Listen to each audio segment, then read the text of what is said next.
ഇനി കാർഷിക വാർത്തകൾ. കയർഫെഡ് ഓണം പൊന്നോണം. ഏവർക്കും കയർഫെഡിന്റെ ഓണാശംസകൾ. ഓണമെടുത്തതോടെ റബ്ബറിന് വിൽപ്പനക്കാർ ചുരുങ്ങി. ഏലക്ക സംഭരണം കനത്തതോടെ വില മെച്ചപ്പെടാൻ തുടങ്ങി. ജാതിക്ക വിലയിൽ ചാഞ്ചാട്ടമാണ്. കേരളം ഓണലഹരിയിലേക്ക് ശ്രദ്ധ തിരിച്ചതിനാൽ കാർഷിക മേഖലകളിൽ നിന്നും റബ്ബറിന് വിൽപ്പനക്കാർ ചുരുങ്ങി. ഉത്സവാഘോഷങ്ങളിലേക്ക് കാർഷിക മേഖല മുഖം തിരിച്ച സാഹചര്യത്തിൽ ഇനി ഓണാഘോഷങ്ങൾക്ക് ശേഷം മാത്രമേ വ്യാപാര രംഗവും സജീവമാകൂ. 4ാം ഗ്രേഡ് റബ്ബർ 19,300 രൂപയിൽ വ്യാപാരം നടന്നു. രാജ്യാന്തര റബ്ബർ വില തുടർച്ചയായ 3ാം ദിവസവും നേട്ടത്തിൽ വ്യാപാരം നടന്നത് ഇന്ത്യ അടക്കമുള്ള ഉൽപ്പാദന രാജ്യങ്ങൾക്ക് പ്രതീക്ഷ പകർന്നു. ബാങ്കോക്കിൽ റബ്ബർ കിലോ 189 രൂപയിലാണ്. ആഭ്യന്തര വ്യാപാരികളും കയറ്റുമതി സമൂഹവും ഏലക്ക സംഭരണത്തിന് ഉത്സാഹിക്കുന്നത് മെച്ചപ്പെട്ട വിലയ്ക്ക് അവസരമൊരുക്കുന്നു.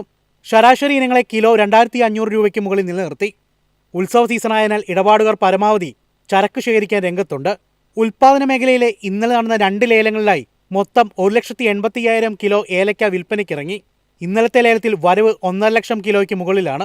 ദീപാവലി ദസറ ആഘോഷവേളയിലെ ഡിമാൻഡ് മുൻനിർത്തി ആഭ്യന്തര വ്യാപാരികളും ഉയർന്ന അളവിൽ ചരക്ക് സംഭരിക്കുന്നുണ്ട്.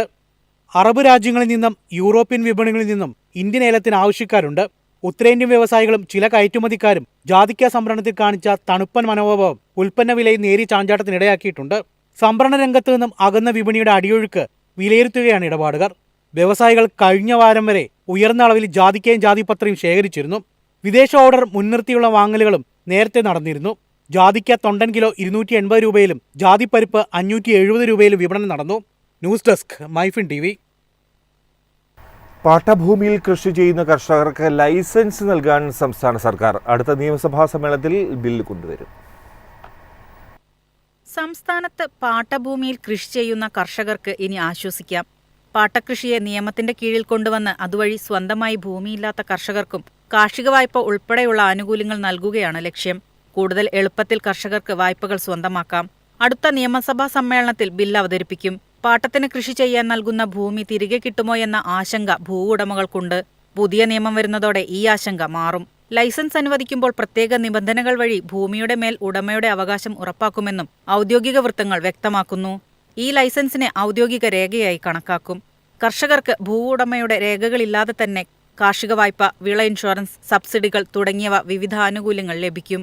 11 മാസമാണ് ലൈസൻസ് കാലാവധി അനുവദിച്ചിരിക്കുന്നത്. കൃഷി തുടരണമെങ്കിൽ ഇരുകൂട്ടരും സമ്മതത്തോടെ ലൈസൻസ് പുതുക്കാം.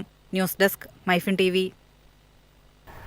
രാജ്യത്തെ അരി സംഭരണം വെട്ടിക്കുറച്ചു. 2024-25 സീസണിൽ ഇന്ത്യയുടെ മൊത്തം അരി സംഭരണം 545.22 ലക്ഷം ടണ്ണിലെത്തി. 2025-26 ഖാരിഫ് സീസണിൽ 46.35 ദശലക്ഷം ടൺ അരി സംഭരിക്കാനാണ് കേന്ദ്രം തീരുമാനിച്ചിരിക്കുന്നത്. 2025 വിളവർഷത്തിലെ ഖാരിഫ് സീസണിൽ 51.16 ദശലക്ഷം ടണ്ണിൽ 46.35 ദശലക്ഷം ടൺ കേന്ദ്രം സംഭരിച്ചിരുന്നു. ഫുഡ് കോർപ്പറേഷൻ ഓഫ് ഇന്ത്യയുടെ ഉദ്യോഗസ്ഥരും സംസ്ഥാനങ്ങളുടെയും കേന്ദ്രഭരണ പ്രദേശങ്ങളുടെയും ഭക്ഷ്യ സെക്രട്ടറിമാരുമായി നടത്തിയ യോഗത്തിലാണ് തീരുമാനം. 2024-25 സീസണിൽ ഓഗസ്റ്റ് 31 വരെ ഇന്ത്യയുടെ മൊത്തം അരി സംഭരണം 545.22 ലക്ഷം ടണ്ണിലെത്തി. റാബി സീസണിൽ തെലങ്കാനയിൽ നിന്നും തമിഴ്നാട്ടിൽ നിന്നുമാണ് കൂടുതൽ സംഭരണം നടന്നിരിക്കുന്നത്. 2025-26 KMS കാലയളവിൽ നാടൻ ധാന്യങ്ങളും തിനകളുടെയും സംഭരണ ലക്ഷ്യം 1.92 മെട്രിക് ടണ്ണായി നിശ്ചയിച്ചിട്ടുണ്ട്. തിനകളിൽ ശ്രദ്ധ കേന്ദ്രീകരിക്കാനാണ് കേന്ദ്രം സംസ്ഥാനങ്ങളോട് ആവശ്യപ്പെട്ടിരിക്കുന്നത്. വിളകളുടെ വൈവിധ്യവൽക്കരണത്തിനും ഭക്ഷണ രീതികൾ പോഷകാഹാരം വർദ്ധിപ്പിക്കുന്നതിനുമായാണ് തിന സംഭരണത്തിൽ ശ്രദ്ധ കേന്ദ്രീകരിക്കുന്നത്. വിവിധ പദ്ധതികൾക്കായി പ്രതിവർഷം 41 മെട്രിക് ടൺ അരി ആവശ്യമുള്ളതിനാൽ അധിക അരി സംഭരിക്കാൻ സർക്കാരിന് ബുദ്ധിമുട്ടാണ്. കാലാവസ്ഥാ വ്യതിയാനം പല സംസ്ഥാനങ്ങളെയും ബാധിച്ചതായാണ് വിലയിരുത്തൽ. News desk Myfin TV. പരുത്തിക്കായി രാജ്യത്ത് 550 സംഭരണ കേന്ദ്രങ്ങൾ കൂടി. അടിസ്ഥാന താങ്ങുവില ഉറപ്പാക്കാനാണ് സംഭരണ കേന്ദ്രങ്ങളുടെ എണ്ണം വർദ്ധിപ്പിച്ചത്. അടിസ്ഥാന താങ്ങുവില ഉറപ്പാക്കുന്നതിന്റെ ഭാഗമായാണ് രാജ്യത്ത് 550ഓളം പുതിയ പരുത്തി സംഭരണ കേന്ദ്രങ്ങൾ കൂടി കോട്ടൺ കോർപ്പറേഷൻ ഓഫ് ഇന്ത്യ സ്ഥാപിച്ചത്. മാത്രമല്ല, ഈ സീസണിൽ കബസ് കിസാൻ ആപ്പ് വഴി കർഷകർക്ക് സ്വയം രജിസ്റ്റർ ചെയ്യാനും സ്ലോട്ട് ബുക്ക് ചെയ്യാനും സാധിക്കും. 2025-26 ഖാരിഫ് സീസണിൽ ഒക്ടോബർ മുതൽ ആരംഭിക്കുന്ന പ്രധാന പരുത്തി ഉൽപ്പാദിപ്പിക്കുന്ന സംസ്ഥാനങ്ങളിലാണ് cotton corporation of India record 550 സംഭരണ കേന്ദ്രങ്ങൾ സ്ഥാപിച്ചത്. അടിസ്ഥാന താങ്ങുവില പ്രകാരം വടക്കൻ സംസ്ഥാനങ്ങളിൽ ഒക്ടോബർ 1 മുതൽ, മധ്യ സംസ്ഥാനങ്ങളിൽ ഒക്ടോബർ 15 മുതലും ദക്ഷിണേന്ത്യൻ സംസ്ഥാനങ്ങളിൽ 2025 ഒക്ടോബർ 21 മുതലും പരുത്തിയുടെ സംഭരണം ആരംഭിക്കും. News desk Myfin TV.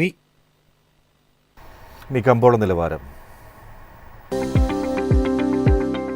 ഇന്നത്തെ കമ്പോള നിലവാരം RSS 4 191, RSS 5 188, ലാറ്റക്സ് 132, ജാതിക്ക 300, ജാതിപത്രി 1800 മുതൽ 2000 വരെ, ഗ്രാമ്പു 790, അടയ്ക്ക 200, കാപ്പിക്കുരു 265, കൊക്കോ പരിപ്പ് 340, കുരുമുളക് ഗാർബിഡ് 72,200, കുരുമുളക് അൺഗാർബിഡ് 70,200, ഏലക്ക 2,400 മുതൽ 2,500 വരെ, വെളിച്ചെണ്ണ 36,800, കൊപ്ര 23,300, ചുക്ക് 22,500.